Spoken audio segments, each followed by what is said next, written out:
So to jump straight in, my first question for you is, can you give us an overview of your background in the pharmaceutical industry? Yeah, sure, Heather.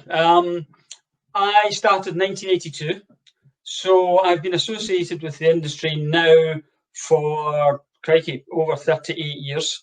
I've had two spells of employment in the industry. From 82 to 2001, I worked with companies, Ciba Geigy, which is now Novartis. I had a short spell at Phison's, and then I had another 9 years with what is now GSK. I did a number of roles there, from sales executive to sales manager. I was a sales trainer and a team coach as well in that period.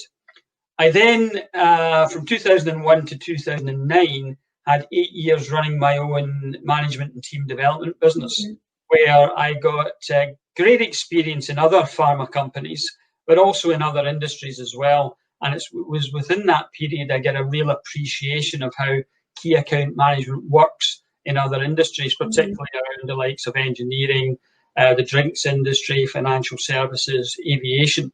And that was a kind of eye-opener for me in terms of how potentially pharma could utilise the key account management approach.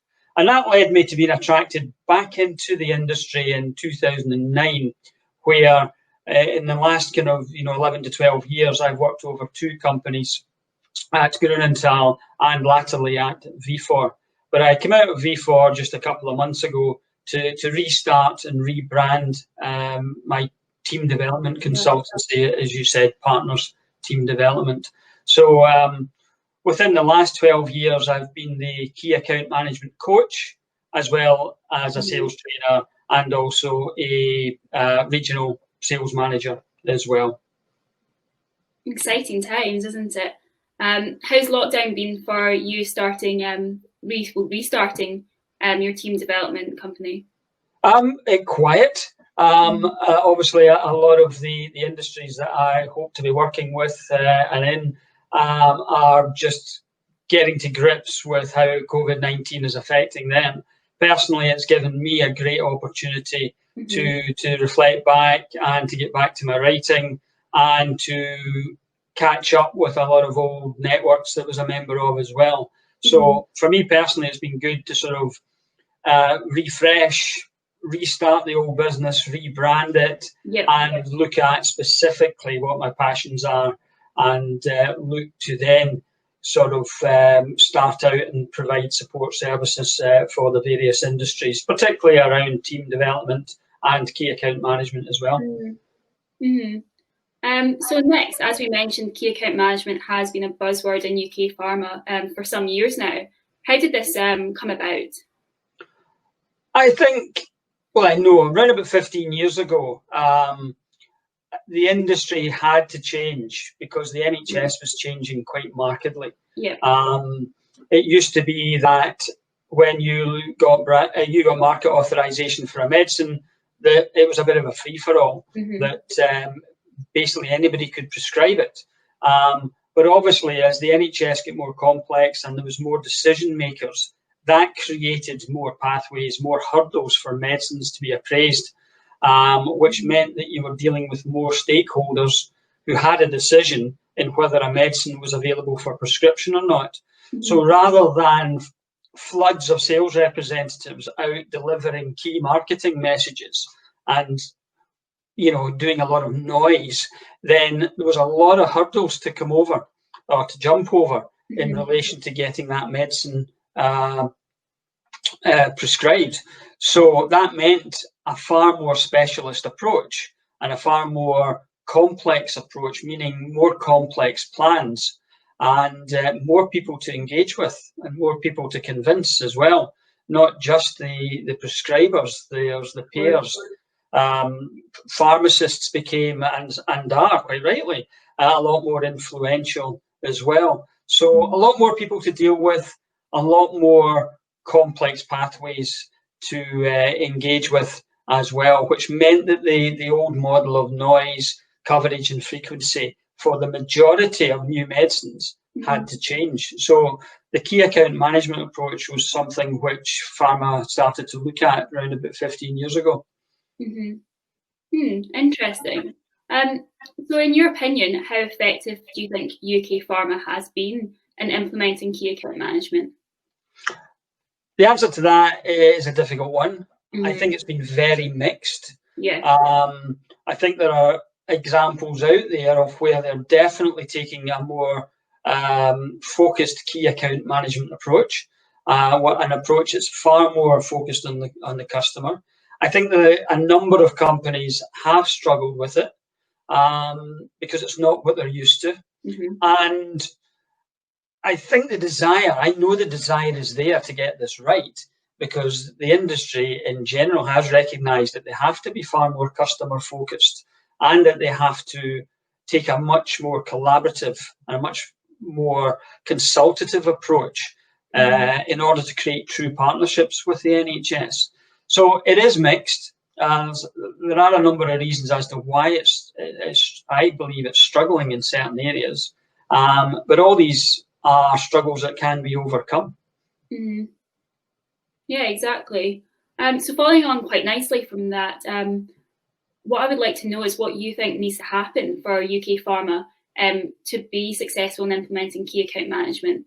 Do you think there's a one best practice model, or do you think it's something that you can learn different best practices from other sectors? Is there a one best practice model? I would say definitely there isn't. I think there is a philosophy behind key account management, which everybody should follow, and that it is very much a more business focused, a very much more customer focused and partnership approach. We can learn from other industries. I think we can learn from some of the pharma companies that are implementing it. Some of the bigger companies have put in place centres of excellence, key account management centres of excellence, where they've really focused their staff on supporting delivery of this, and we can learn from how they're going about it. I strongly believe that each individual company has to decide whether key account management is right for them, and in many respects create their own brand of key account management.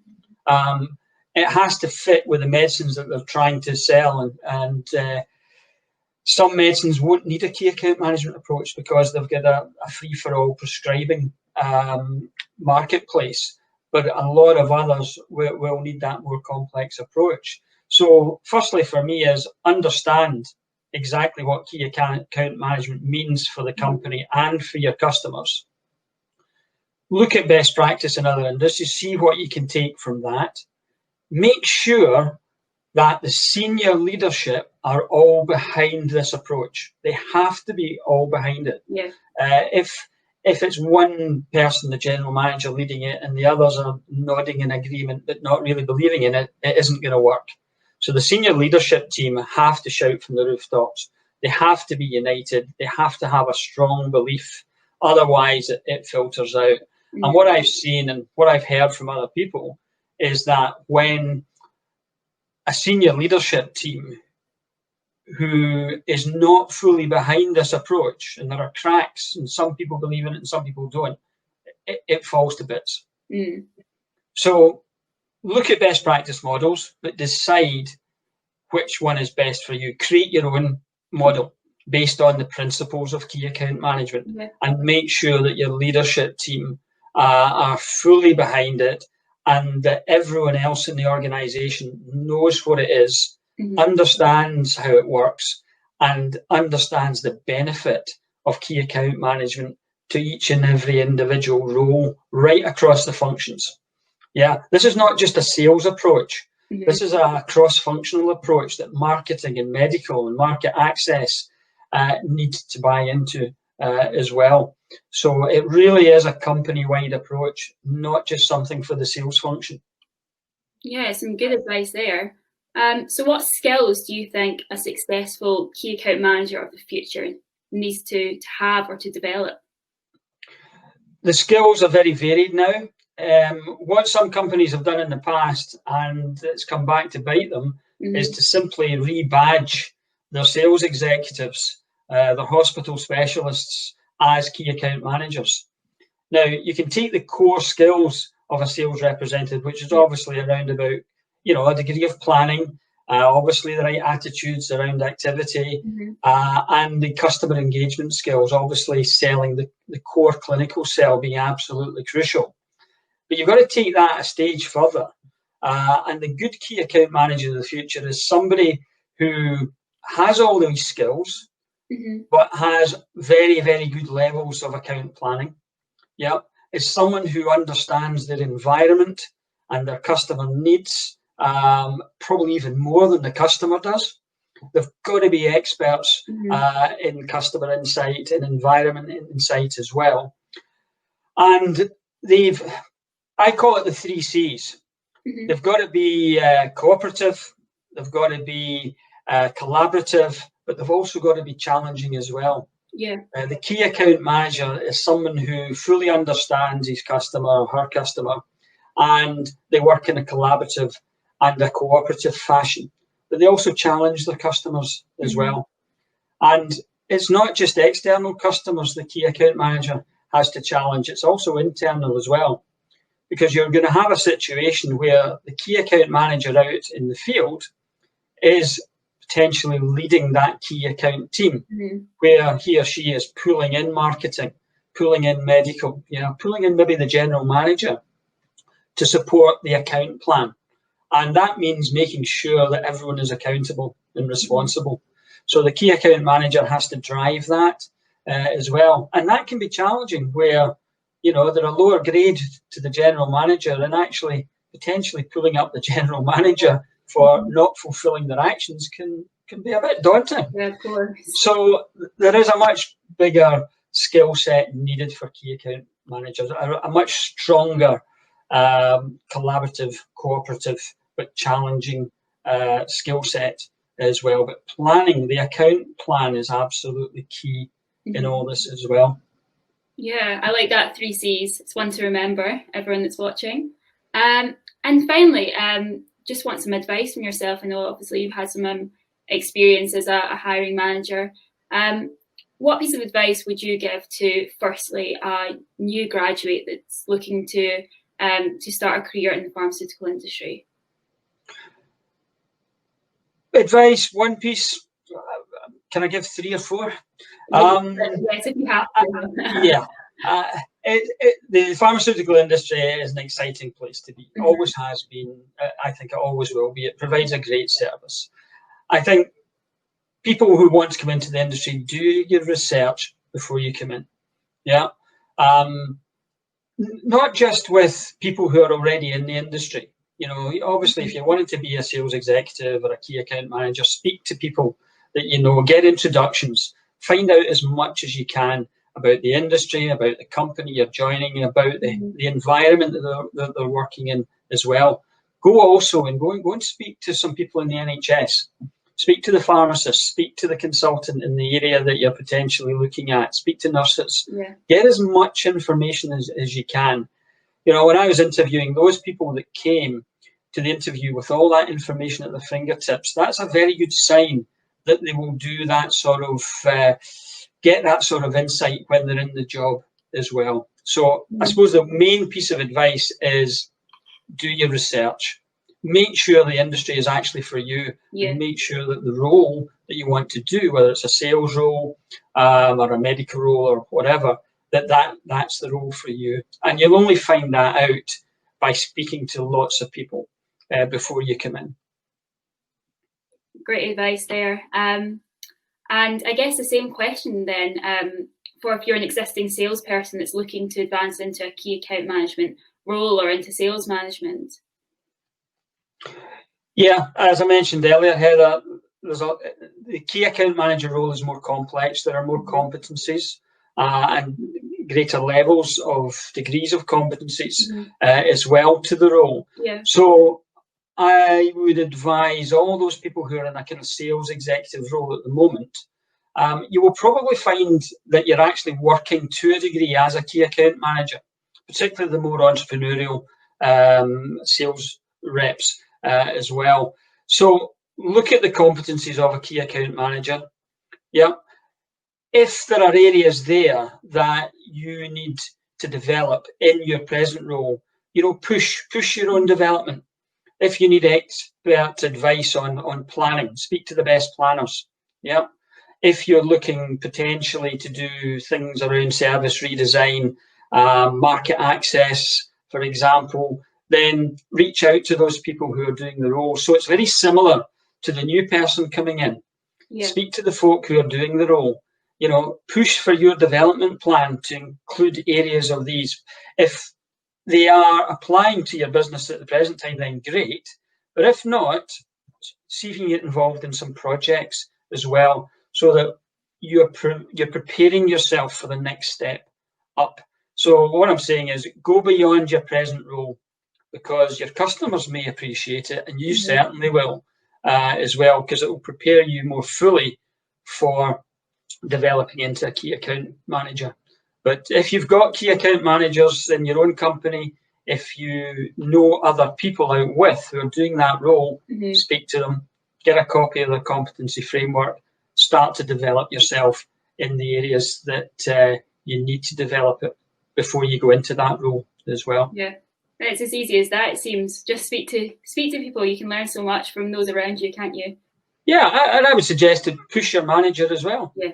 You know, all managers are expected to support their team members to not only have their account plans up and running, but also have a development plan in place. Not one that just lies on some, you know, dusty hard drive, but they've got to keep that development plan live. So if you're an aspiring key account manager, be proactive.